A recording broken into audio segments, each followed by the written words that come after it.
بالله من الشيطان الرجيم. بسم الله الرحمن الرحيم. السلام علیکم ورحمۃ اللہ وبرکاتہ۔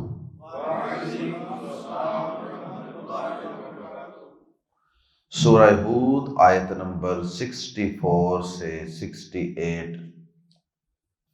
ان الحمد للہ نحمده ونستعینه ونستغفره۔ ان الحمد للہ والصلاة والسلام علی رسول اللہ اما بعد۔ اعوذ باللہ السمیع العلیم من الشیطان الرجیم من ہمزہ ونفخہ ونفثہ۔ وَيَا قَوْمِ هَٰذِهِ نَاقَةُ اللَّهِ لَكُمْ آيَةً فَذَرُوهَا تَأْكُلْ فِي أَرْضِ اللَّهِ وَلَا تَمَسُّوهَا بِسُوءٍ فَيَأْخُذَكُمْ عَذَابٌ قریب۔ فَعَقَرُوهَا فَقَالَ تَمَتَّعُوا فِي دَارِكُمْ ثَلَاثَةَ أَيَّامٍ ذَلِكَ وَعْدٌ غَيْرُ مَكْذُوبٍ۔ فَلَمَّا جَاءَ أَمْرُنَا نَجَّيْنَا صَالِحًا وَالَّذِينَ آمَنُوا مَعَهُ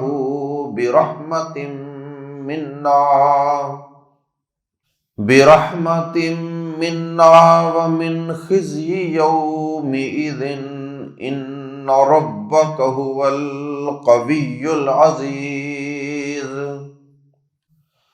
وَأَخَذَ الَّذِينَ ظَلَمُوا الصَّيْحَةُ فَأَصْبَحُوا فِي دِيَارِهِمْ جَاثِمِينَ كَأَن لَّمْ يَغْنَوْا فِيهَا أَلَا إِنَّ ثَمُودَ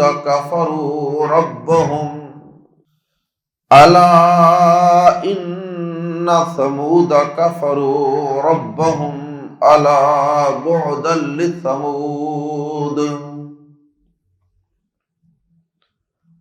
حضرت صالح علیہ السلام اور ان کی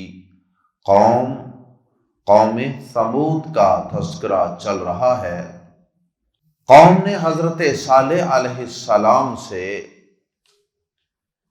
مطالبہ کیا کہ آپ ہمیں کوئی انوکھی نشانی، کوئی اپنی نبوت و رسالت کی کوئی منفرد دلیل دکھائیں۔ اگرچہ حضرت صالح علیہ السلام انہیں اپنی نبوت و رسالت کے کئی دلائل پیش کر چکے تھے، لیکن اس کے باوجود جس نے نہ ماننا ہو پھر وہ کہیں پہ بھی جا کر رکتا نہیں ہے۔ ایک بات کا جواب دیں تو کوئی دوسرا اعتراض کر دیتا ہے، دوسرے کا جواب دیں کوئی تیسرا مطالبہ سامنے رکھ دیتا ہے۔ تو حضرت صالح علیہ السلام کی قوم ثمود نے بھی ایسا ہی کیا۔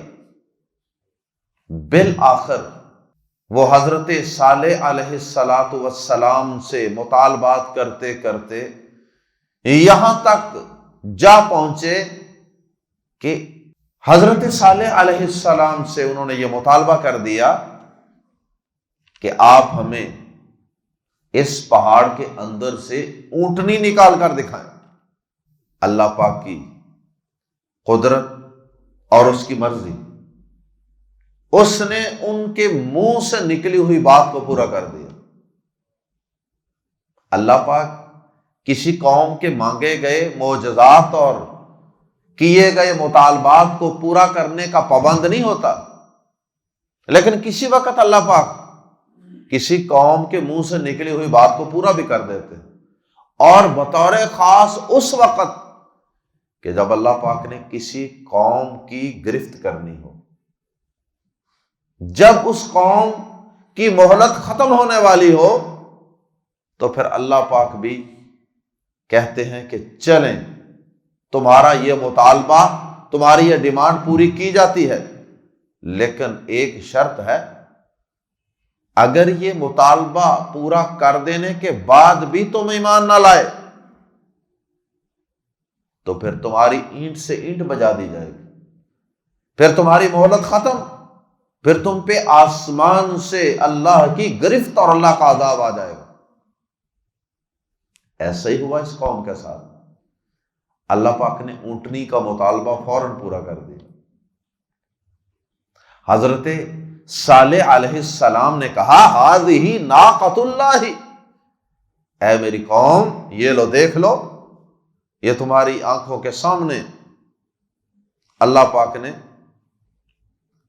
اونٹنی پہاڑ کے اندر سے نکال کے تمہیں دکھا دی ہے۔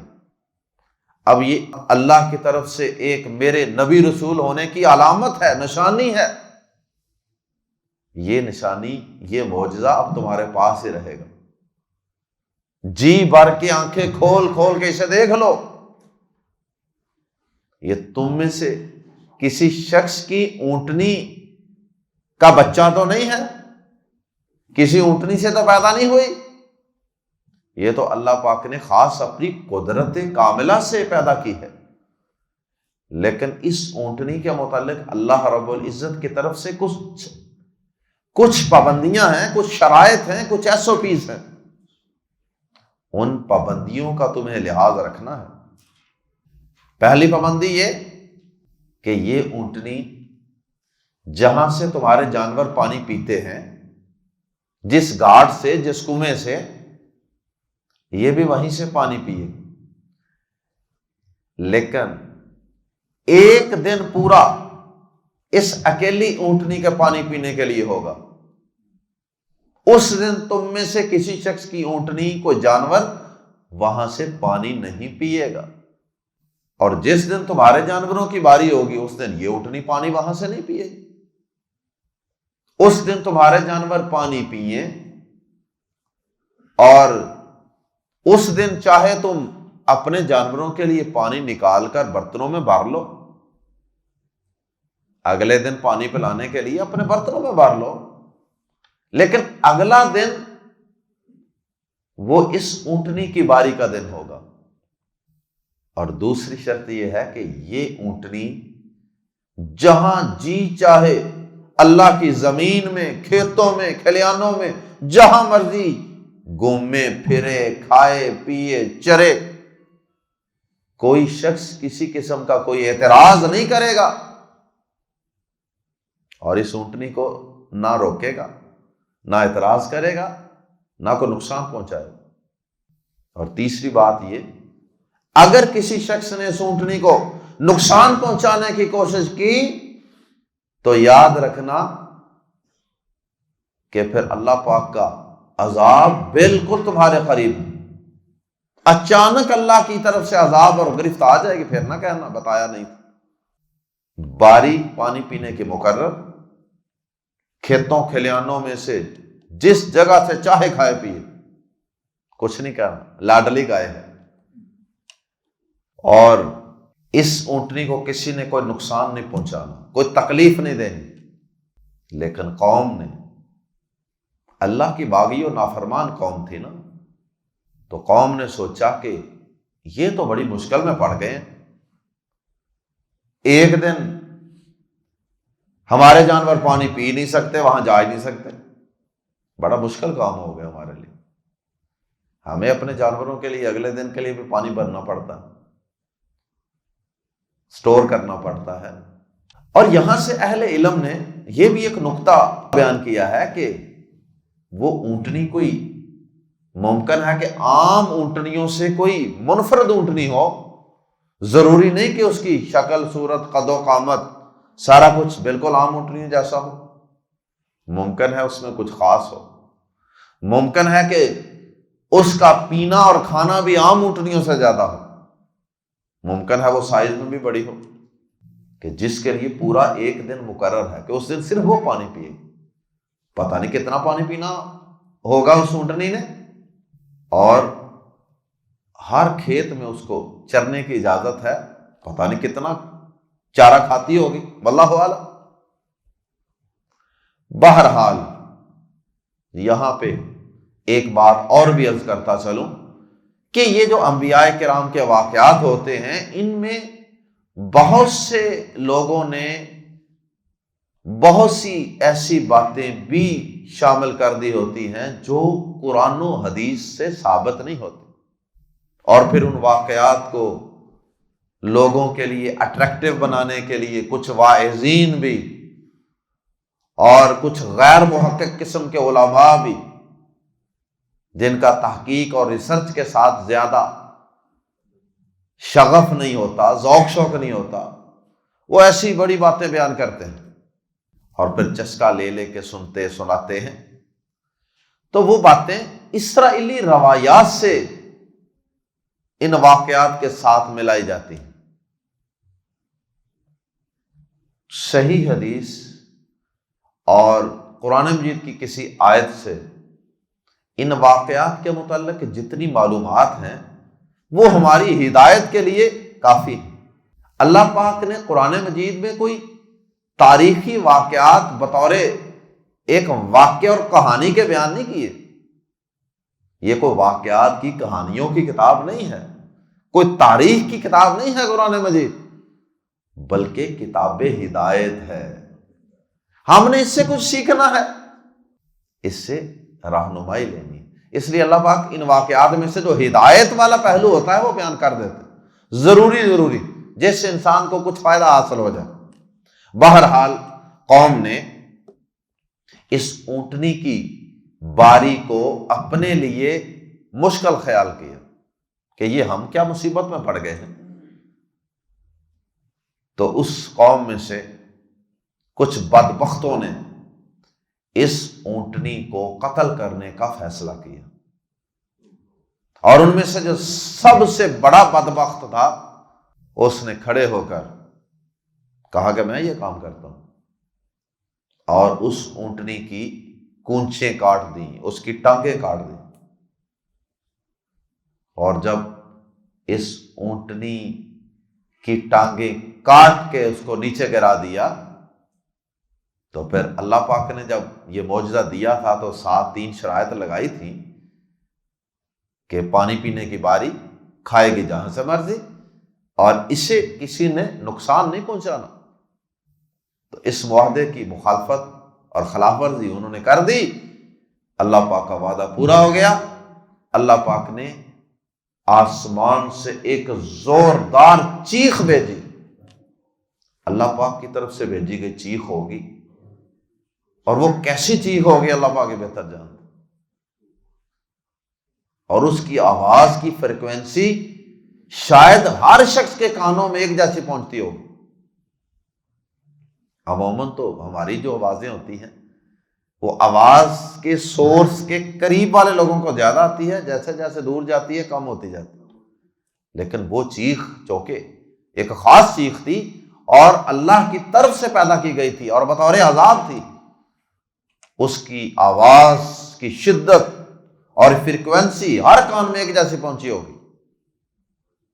چیخ زبردست آئی، اوپر سے چیخ آئی، اور سورۃ الاعراف میں بھی ہم یہ واقعہ پڑھ چکے ہیں، تو وہاں پہ سورۃ الاعراف آیت نمبر 78 میں یہ الفاظ تھے فَأَخَذَتْهُمُ الرَّجْفَةُ، تو انہیں نیچے سے زمین سے زلزلے نے آ لیا، نیچے سے زلزلہ، اوپر سے ایک خوفناک چیخ کی آواز، اور اس قوم کو آنن فانن اللہ پاک نے تہس نہس کر کے زمین پہ گرا دیا، اور ایسے اوندے منہ گرے ہوئے تھے، الٹے منہ نیچے زمین پہ گرے ہوئے تھے جیسے کوئی کھجور کے درخت کے تنے گرے پڑے ہوتے۔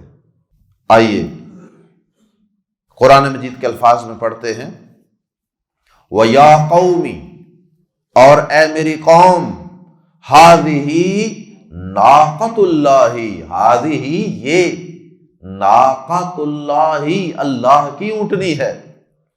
ہذا مذکر کے لیے، هذه مؤنث کے لیے، چونکہ ناقۃن آخر میں گولتا ہے، یہ مؤنث کی علامت ہے، تو ناقۃن مؤنث ہے، اس لیے هذه ناقۃ اللہ، یہ اللہ کی اونٹنی ہے۔ ویسے تو ہر اونٹنی ہی اللہ کی اونٹنی ہے، اللہ ہی خالق مالک ہے، اللہ کی ملکیت، لیکن یہ اس اونٹنی کے خاص مقام کو، اس کی فضیلت کو، اس کی عظمت کو ظاہر کرنے کے لیے اونٹنی کی نسبت اللہ پاک کی طرف کی گئی۔ ہذہ ناقۃ اللہ، یہ اللہ کی اونٹنی ہے، مطلب یہ کہ اس اونٹنی کو اللہ پاک نے ایک خاص طریقے سے پیدا کیا ہے، عام روٹین سے ہٹ کے اس کی تخلیق ہوئی ہے۔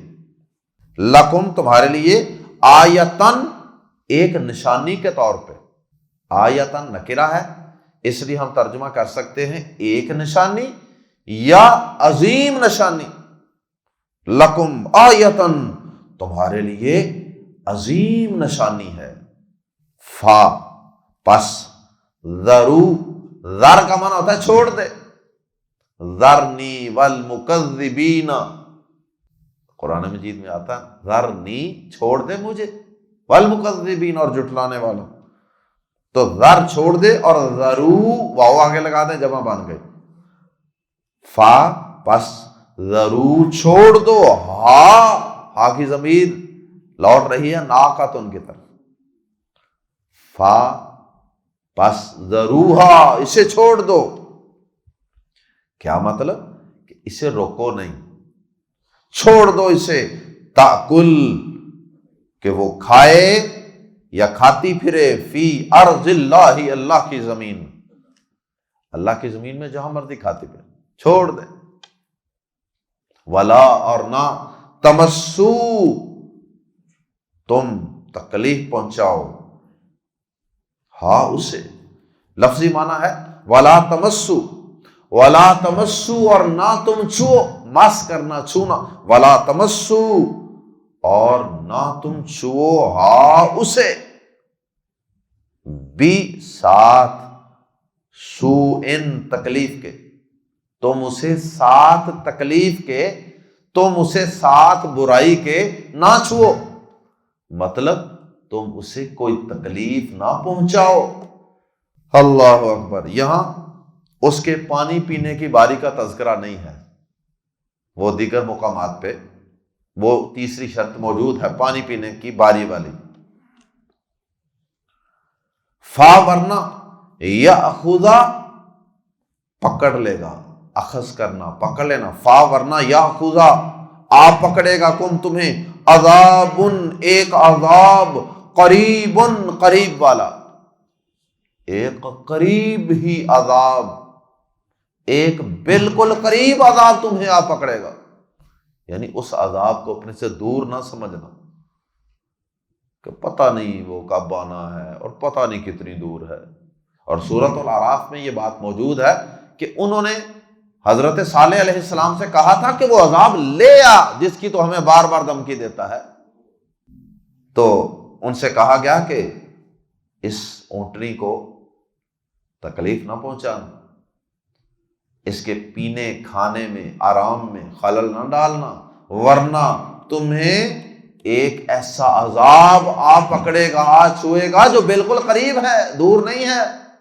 فا، تو، آقارو، انہوں نے کونچیں کاٹ دی، انہوں نے ٹانگیں کاٹ دی، ہاں اس کی، فقال، تو اس نے کہا، جب انہوں نے کونچیں کاٹ دی، ٹانگیں نیچے سے کاٹ کے رکھ دی، فقال، تو صالح علیہ السلام نے کہا اللہ کے حکم سے، تمتعو، خوب فائدہ اٹھا لو، تمتعو، متاع اسی سے ہے، فائدہ، تمتعوا، خوب فائدہ اٹھا لو، فی دارکم، اپنے گھروں میں، دیار، فی دارکم، اپنے گھروں میں۔ دار ویسے واحد ہے لیکن یہاں بطور جنس ہے، اس لیے ترجمہ ہم جمع میں کر رہے ہیں۔ فی دارکم، اپنے گھروں میں، ثلاثۃ، 3 ایام، دن، اپنے گھروں میں 3 دن خوب فائدہ اٹھا لو، یعنی 3 دن کی مہلت ہے، اور 3 دن کے بعد بس وہ عذاب آ جائے گا۔ اللہ پاک کا بھی کیا تحمل ہے، کیا تحمل ہے کہ 3 دن کی پھر مہلت دے دیں، 3 دن کے بعد عذاب آ جائے گا۔ ذالک، یہ وعد، وعدہ ہے، اور 3 دن بعد بھی جو عذاب آ جائے وہ کوئی دور تو نہیں نا، وہ قریب ہی ہے۔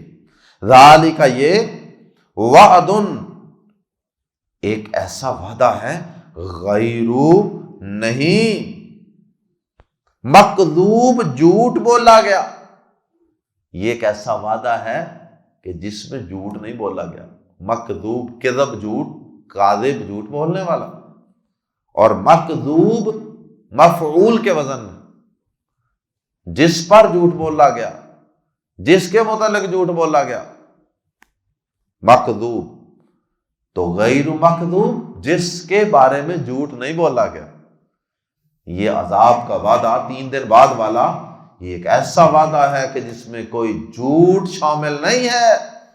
فلما، پھر جب، جاء، آ گیا، امرنا، ہمارا حکم، عذاب کا حکم آ گیا، نجینا، ہم نے نجات دی، ہم نے بچا لیا، صالحاً، صالح کو، والذین آمنوا معہ، اور ان لوگوں کو جو اس کے ساتھ تھے، بھی، ساتھ، اور رحمت، بڑی رحمت کے، عظیم رحمت کے، منا، اپنی طرف سے۔ ورنہ اسی جگہ پہ وہ چیخ کی آواز تھی، اب چیخ کی آواز ایمان والوں کو، صالح علیہ السلام کو کچھ نہیں کہہ رہی۔ زمین پہ زلزلہ ہے لیکن صالح علیہ السلام اور ایمان والوں کو کچھ نہیں کہہ رہا، اس لیے یہ ہماری سمجھ میں آنے والی بات نہیں نا، اس لیے اللہ پاک نے کہا برحمت منا۔ اگر تمہارے ذہن میں یہ خیال آئے نا کہ اس زلزلے میں اور اس چیخ کی آواز میں وہ کیسے بچ گئے، تو ذہن میں رکھنا برحمت منا، اپنی خصوصی رحمت سے ہم نے ان کو بچایا تھا، اپنے اسپیشل آرڈر کے ذریعے۔ برحمت منا ومن خزی، اور کس چیز سے بچایا تھا؟ ومن خزی، خزی رسوائی کو کہتے ہیں، ومن خزی، اور رسوائی سے، یومئذ، اس دن کی، قیامت کے دن۔ اور ہم نے صالح علیہ السلام اور ان کے ایمان والے ساتھیوں کو قیامت کے دن کی رسوائی سے بھی بچا لیا، دنیا میں بھی بچا لیا عذاب سے، اور قیامت کے دن کی رسوائی اور عذاب سے بھی بچا لیا۔ ان ربک، بے شک آپ کا رب، ہوا، وہ ہی، القوی، بے حد قوت والا ہے، العزیز، سب پر غالب ہے۔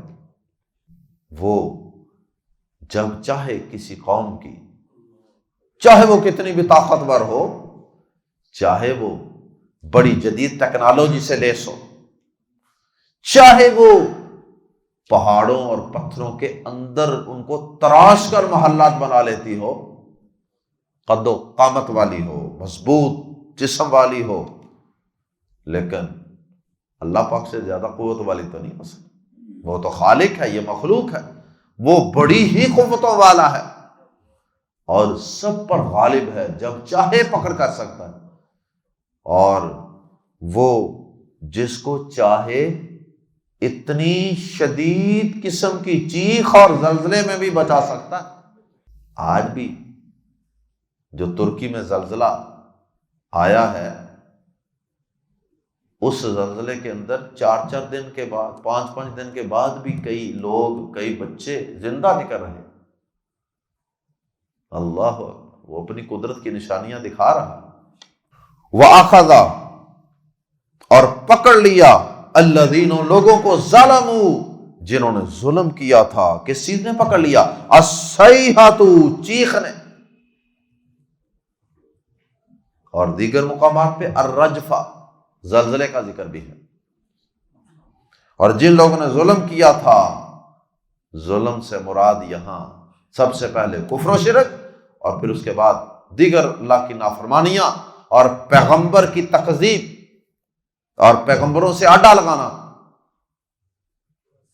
وَأَخَذَ الَّذِينَ ظَلَمُوا الصَّيْحَةَ اور جن لوگوں نے ظلم کیا تھا انہیں چیخ نے پکڑ لیا. تو اصبحوا کا معنی صبح کرنا بھی ہوتا ہے اور ہو جانا بھی. فَأَصْبَحُوا تو وہ ہو گئے فی دیارہم اپنے گھروں میں جاثمین گرے پڑے، اوندے منہ گرے پڑے. تو یہاں اصبحوا کا معنی انہوں نے صبح کی بھی کیا جا سکتا. ممکن ہے کہ وہ رات کو سوئے ہوں، سوئے سوئے یہ عذاب آ گیا ہو. پھر اس لحاظ سے ترجمہ کریں گے فَأَصْبَحُوا تو انہوں نے صبح کی فی دیارہم، پیچھے آیا تھا دارہم، اب ہے دیارہم جمع، اپنے گھروں میں جاثمین اس حال میں کہ گرے پڑے تھے. کَأَلَّمْ یہ اصل میں تھا کَأَنَّ گویا کہ، جیسے کہ، لم یغنوا وہ نہ رہے نہ ٹھہرے، فیہا ان میں. ایسے لگ رہا تھا کبھی ان محلات میں، ان آبادیوں شہروں میں کبھی کوئی رہا ہی نہیں. اللہ اکبر. ایسے وہ محلات اجڑے اور ویران پڑے ہوئے تھے، اور وہاں پہ ان کی ڈیڈ باڈیاں، لاشیں گری پڑی تھی. الا سن لو ان ثمودا بے شک ثمود نے، اگر تمہارے دل میں کوئی رحم دلی کا جذبہ پیدا ہو کہ بڑی سخت سزا ملی ہے، تو سن لو. پھر الا سن لو ان ثمودا بے شک ثمود نے کفروا کفر کیا، اور ربہم اپنے رب کا. الا سن لو بعدن ہلاکت ہے، دوری ہے، لعنت ہے، لی کے لیے ثمود ثمود. الا بعدن لثمود سن لو ثمود کے لیے ہلاکت و بربادی ہے، دنیا میں بھی اور آخرت میں بھی. اللہم لا تجعلنا منہم، اللہ ہمیں زندہ رکھے تو توحید پر اور ایمان پر زندہ رکھے. اللہ ہمیں انبیاء کرام کی اطاعت و فرما برداری کرنے کی توفیق عطا فرمائے. سبحانک اللہم وبحمدک اشہد ان لا الہ الا انت استغفرک واتوب الیک.